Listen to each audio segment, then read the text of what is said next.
Hi viewers, welcome to our channel. ప్రస్తుతం మనతో పాటు దాము బాలాజీ గారు సీనియర్ జర్నలిస్ట్, వాటితో ఒకసారి మాట్లాడదాం. సార్ నమస్కారం. సార్ నమస్తే సార్, విశ్వక్సేన్ లైలా మూవీ ఇంకో 1-2 days లో రిలీజ్ కాబోతుంది కదా సార్. అయితే ఈ సినిమాకి సంబంధించి ఫస్ట్ రివ్యూ వచ్చేసింది, అంటే సెన్సార్ రివ్యూ కావచ్చు, లేకుంటే ట్విట్టర్ లో కొంతమంది టాక్ గానీ వచ్చేసిందని చెప్తున్నారు. మరి వాళ్ళ రివ్యూలు ఏ విధంగా ఉన్నాయి, మరి ఈ సినిమా పైన మీ ఒపీనియన్స్? లైలా సినిమా ఎంత వివాదాస్పదం అవుతుందో మనం చూసాము. సో ఇప్పుడు ఎల్లుండి రిలీజ్ అవుతుంది 14th ఫిబ్రవరి 14th. సో దీని మీద ఆల్రెడీ రివ్యూలు బయటకు వచ్చాయి. అంటే సెన్సార్ నుంచి కానీ లేకపోతే ప్రత్యేక షోలు వేసినట్టు రివ్యూలు మన దృష్టికి వచ్చాయి. ఆ రివ్యూ ఏందనేది మనం చెప్పుకుందాం. అంటే అసలు లైలా సినిమాని చూడదగిన విధంగా ఉందా లేదా, టాక్ ఏంటి అనేది బయటకు వచ్చింది. ఒక పక్క ఏమో కాంట్రవర్సీ నడుస్తుంది. ఎందుకంటే పృథ్వీ 50 గొర్రెలు ఉన్నాయి ఒక సీన్లో, మేకలు అన్నాడు, మళ్ళీ గొర్రెలు కూడా అన్నాడు, 50 ఉన్నాయి. దాని తర్వాత లాస్ట్కి వచ్చేసరికి 11 ఉన్నాయన్నాడు. దాన్ని తను ఖండించాడు మళ్ళీ విశ్వక్సేన్. లేదు, అతను చెప్పింది రాంగు, ఫస్ట్ ఎన్ని ఉన్నాయో చివరిలో కూడా అన్నీ ఉన్నాయి, అతను అలాగా ఎందుకు చెప్పాడో మాకు తెలియదు, అవన్నీ సమర్థించుకున్నారు. కానీ వైసీపీ వాళ్ళు తీవ్రంగా ఎప్పుడు లేని విధంగా దీని మీద చాలా తీవ్రంగా వైసీపీ సోషల్ మీడియా, నేనైతే ఇప్పుడు ఈ మధ్యకాలంలో గవర్నమెంట్ వచ్చిన తర్వాత ఇంత యాక్టివ్గా వైసీపీ సోషల్ మీడియా లేదు, అసలు ఆల్మోస్ట్ చనిపోయినట్టుగా కనబడింది. ఈసారి మళ్ళీ వాళ్ళకి 2 వచ్చాయి, కిరణ్ రాయ్ లాంటిది, లైలాది. దీంతో విపరీతంగా అటాక్ చేశారు. అది 25,000 స్టార్ట్ అయ్యి ఇవాళ 1,00,000 దాటినట్టుగా ఉన్నాయి ట్వీట్లు. అట్లాగే సోషల్ మీడియాలో అన్నింటిలో వాళ్ళు హోరెత్తిస్తున్నారు. కామెంట్లు కూడా, అన్ని కామెంట్లు నెగిటివ్గా లైలా మీద నేను చూడలేదు. ఏ సినిమా మీద కూడా అంత తీవ్రంగా పెడుతున్నారు. సో రెండవది ఏంటంటే, ఇదంతా ఒక పక్క నడుస్తుంటే పృథ్వీ ఇంకా రెచ్చిపోయి పందులకు పుట్టారు వీళ్ళు వైసీపీ వాళ్ళు, లంకొడకలారా మీరు వణికిపోతున్నారా, ఇలాగా ఆయన ఇంకా రెచ్చిపోయి మాట్లాడాడు.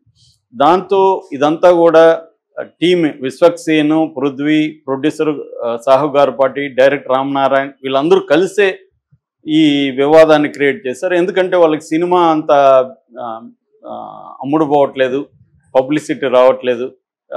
నాకు తెలిసి దీంట్లో కూడా టికెట్ యాప్ల్లో కూడా, అదేం యాప్, బుక్ మై షోలో కూడా ఇప్పటి వరకు పెట్టలేదు. ఇంకా ఎల్లుండి రిలీజ్ అంటే బుక్ మై షోలో లేకపోవడం విచిత్రంగా ఉంది. సో అలాగా దాంతో వీళ్ళు ఏమనుకున్నారంటే దీన్ని కాంట్రవర్సీ చేద్దాం అనేది వీళ్ళు అనుకొని అతని దగ్గర మళ్ళీ రెచ్చగొట్టించి మాట్లాడిచ్చారు అనేది టాక్ అనమాట. ఎందుకు అంటే నిజంగా వీళ్ళకి కానీ భయం ఉంటే అతన్ని మాట్లాడనివ్వకుండా చూసుకోవాలి కదా. కనీసం అతను సారీ చెప్పకపోతే పోయాడు, కనీసం సైలెంట్గా ఉండమని చెప్పాలి కదా. కానీ అతన్ని రెచ్చగొట్టి మళ్ళీ రెచ్చిపోయే విధంగా మాట్లాడిచ్చి ఒక డ్రామా చేసి, హాస్పిటల్లో చేరినట్టుగా డ్రామా చేసి, ఇదంతా కూడా టోటల్ డ్రామా. ఇదంతా కూడా విశ్వక్సేనే చేస్తున్నాడు. ఎందుకంటే విశ్వక్సేన్కి వివాదాలంటే చాలా ఇష్టం. అతను గతంలో కూడా నాగవల్లి దేవి నాగవల్లితో గొడవ పెట్టుకున్నాడు TV9లో. తర్వాత అర్జున్ ఎంత పెద్ద సీనియర్ హీరో, అతనే 40 ఏళ్ల కెరీర్లో ఇట్లాంటి వాడిని చూడలేదని స్టేట్మెంట్ ఇచ్చి ఇతనితో సినిమా ఆపేస్తాడు, అన్నిట్లో ఇన్వాల్వ్ అవుతున్నాడని. ఇతను మొదటి నుంచి కూడా ఏంటంటే డైరెక్షన్ తోలు ఎక్కువ, ప్రతి దాంట్లో ఏలు కాలు అన్నీ పెడుతుంటాడు. ఈవెన్ ఈ డైరెక్టర్ కూడా అతన్ని పాజిటివ్గా చెప్తున్నాడు, కానీ మనకు అర్థమవుతుంది రామనారాయణ సెకండ్ ఫిల్మ్ ఇది. ఫస్ట్ ఫిల్మ్ కూడా అతను పెద్ద బట్టల రామస్వామి అనేది తీశాడు. అతను బేసిక్ మ్యూజిక్ డైరెక్టర్. అందుకని ఇలాంటి వాళ్ళని ఎంచుకొని అతను ఏం చేస్తాడంటే అతనే డైరెక్షన్, దాన్ని గోస్ట్ డైరెక్షన్ చేస్తుంటాడు. సో కాకపోతే మన అర్జున్ లాంటి వాళ్ళకి అది నచ్చలేదు. ఎందుకంటే అర్జున్ సీనియర్, ఆయన ఆల్రెడీ డైరెక్షన్ చేశాడు, చాలా పెద్ద సినిమాలు చేశాడు. సో ఆయన తన కూతుర్ని హీరోయిన్కి పెట్టి కూడా ఆ సినిమాని ఆపేశాడంటే ఇతని టార్చర్ ఏ స్థాయిలో ఉందో మనకు అర్థమవుతుంది. సో ఇదంతా కూడా విశ్వక్సేనే జయించాడు, పృథ్వీ కాదు అనేది వెర్షన్ ఇప్పుడు బయటకు వస్తుంది. దీనివల్ల లైలాకి ఎంత నష్టం లాభమా అనేది మనకి సినిమా అయినాక కానీ తెలియదు. అయితే ఇప్పుడు రివ్యూ ఎలా ఉంది, కథ ఏంటి, ఎవరెవరు ఎలా చేశారు, టెక్నికల్ ఆస్పెక్ట్స్ ఏంటి అనేది మనం చూస్తే బేసిక్గా దీంట్లో విశ్వక్సేను, ఆకాంక్ష శర్మ, కామాక్షి భాస్కర్ వీళ్ళు ప్రధానంగా దీంట్లో చేశారు. అట్లాగే అభిమన్యు సింగ్ విలన్గా చేశాడు. ఇంకొక తమిళ్ చేస్తున్న పృథ్వీరాజ్ పోలీస్ ఆఫీసర్గా చేశాడు. ఇక టెక్నికల్ విషయానికి వస్తే సాహు గార్పాటి షైన్ స్క్రీన్ అనే సినిమా బ్యానర్ మీద ఆయన ప్రొడ్యూస్ చేశాడు. తర్వాత రామనారాయణ ఇందాక చెప్పాను, అతని డైరెక్షన్. లియోన్ జేమ్స్ మ్యూజిక్ చేశాడు. తర్వాత రిచర్డ్ ప్రసాద్ కెమెరా వర్క్ చేశాడు. సో కథగా చూసుకున్నప్పుడు ఏంటంటే ఇది కథగా థిన్ లైన్, అంటే ఇది ఒక రకమైన క్రింజ్ కామెడీ అంటారు. క్రింజ్ కామెడీ అంటే అంటే ఒక్కొక్కసారి జుగుప్స్గా ఉంటుంది, ఒక్కొక్కసారి చూడాలనిపించదు.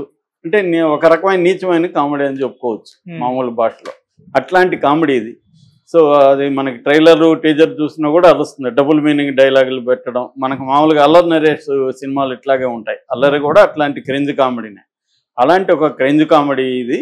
సో దీంట్లో బేసిక్గా ఏంటంటే ఇతను 2 రకాల వేషాలు వేశాడు. ఒకటేమో సోను మోడల్. సోను మోడల్ ఎవరంటే అతను ఒక మేకప్ ఆర్టిస్టు ప్లస్ ఒక బ్యూటీ పార్లర్కి యజమాని. ఆ బ్యూటీ పార్లర్ యజమానికి ఉన్నప్పుడు ఇతను ఒక పని వల్ల ఎమ్మెల్యే సీరియస్ గాయాలతో చావు బతుకుల్లో హాస్పిటల్లో చేరుతాడు. సో ఇప్పుడు ఆ ఎమ్మెల్యే తరపున ఒక గ్యాంగ్స్టర్ రంగంలోకి దిగుతాడు అభిమన్యు సింగ్. అతను వచ్చి ఇతన్ని చంపడానికి ట్రై చేస్తాడు. మరోవైపు పోలీసులకు కూడా కంప్లైంట్లు ఇస్తారు కాబట్టి పోలీసులు పృథ్వీరాజ్ సింగ్ కూడా దీన్ని పట్టుకొని వస్తాడు. దాంతో ఇతని బ్యూటీ పార్లర్ కూడా ధ్వంసం చేస్తారు.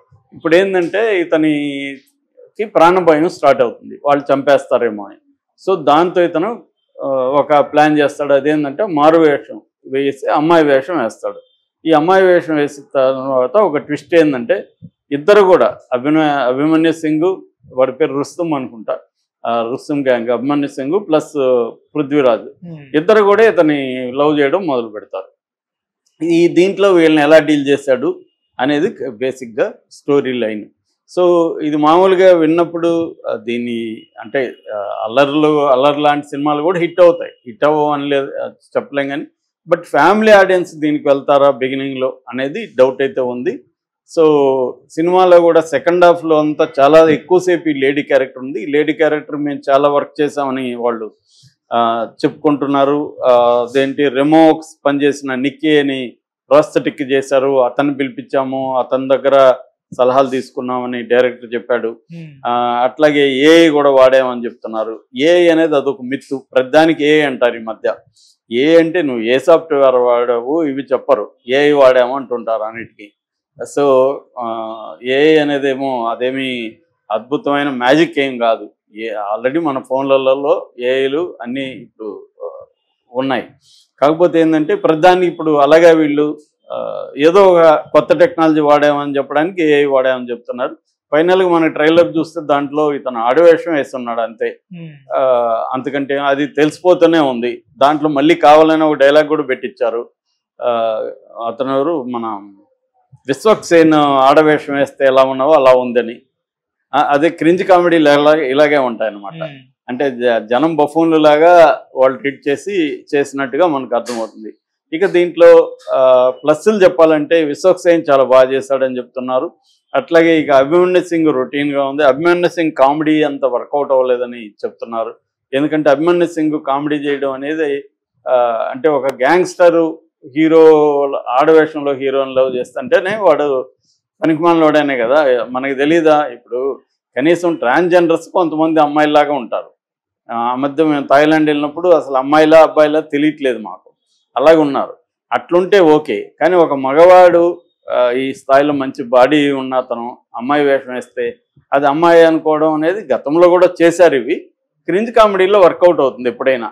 అంటే ఆ ప్రపంచాన్ని క్రియేట్ చేసి వాడు పనికిమాలినోడే అన్నట్టుగా ఎస్టాబ్లిష్ చేస్తే మనకి కామెడీ వస్తే వర్కౌట్ అవుతుంది. కామెడీ రానప్పుడు లాజికల్ వస్తాయి. ఎప్పుడైనా అదే సామెత ఉంది, మ్యాజిక్ లేకపోతే లాజిక్ ఎంటర్ అవుతుందని. సో అట్లాగే హిచ్కాక్ది కూడా స్టేట్మెంట్ ఉంది, when logic enters drama dies అని. లాజిక్ లేకి జనాలు వెళ్లకుండా నువ్వు డీల్ చేయగలగాలి. అంటే డ్రామా స్ట్రాంగ్గా ఉండి కామెడీ స్ట్రాంగ్గా ఉంటే లాజిక్ ఆలోచించరు. అది ఎప్పుడైతే వీక్ అవుతుందో అన్ని లాజిక్లు జనాలు ఆలోచిస్తారు. సో ఇది అక్కడ ఫ్లాప్ అయినట్టుగా చెబుతున్నారు రివ్యూ వాళ్ళు చూసిన వాళ్ళు. సో అంత వర్కౌట్ అవ్వలేదు, అది వీడి కామెడీ వర్కౌట్ అవ్వలేదు. అభిమన్యు సింగ్ అనేవాడు ఎప్పుడో అవుట్డేటెడ్ విలన్. అతను స్ట్రాంగ్ తెలుగులో ఏదో మన రామ్ గోపాల్ వర్మ సినిమాల్లో 2-3 ఇట్లా చేసినట్టున్నాడు. సో అంత తప్ప అతనికి ఏమీ ఒక కామెడీ విలన్గా కూడా అతను ఎప్పుడూ లేడు. అలాంటి అతన్ని పెట్టడం రాంగ్ కాస్టింగ్ అనేది చాలామంది చెప్తున్నారు. ప్లస్ మాత్రం ఇతను చాలా బాగా చేశాడు, బ్యాక్గ్రౌండ్ స్కోర్ చాలా బాగుంది, కామెడీకి తగినట్టుగా కెమెరా వర్క్ బాగుందని చెప్తున్నారు. కానీ పాటలు మైనస్. ఇలాంటి వాటికి పాటలు కూడా బాగుండాలి, కానీ పాటలు లేదు. రొమాన్స్కి కూడా ఈ అమ్మాయి క్యారెక్టర్ ఆకాంక్ష సింగ్ జిమ్ ట్రైనర్, వాళ్ళిద్దరి మధ్య రొమాన్స్ కొంతవరకు అయితే వర్కౌట్ అయింది, కానీ దాంట్లో పెద్ద కామెడీగా అనేది ఏమీ లేదు. ఓవరాల్గా అంటే నేను చూడలేదు కాబట్టి రేటింగ్లు అవి ఇవ్వలేను, కానీ ఓవరాల్గా ఇది కొంత టాక్ వచ్చి మౌత్ టాక్ వచ్చినాక కానీ జనాలు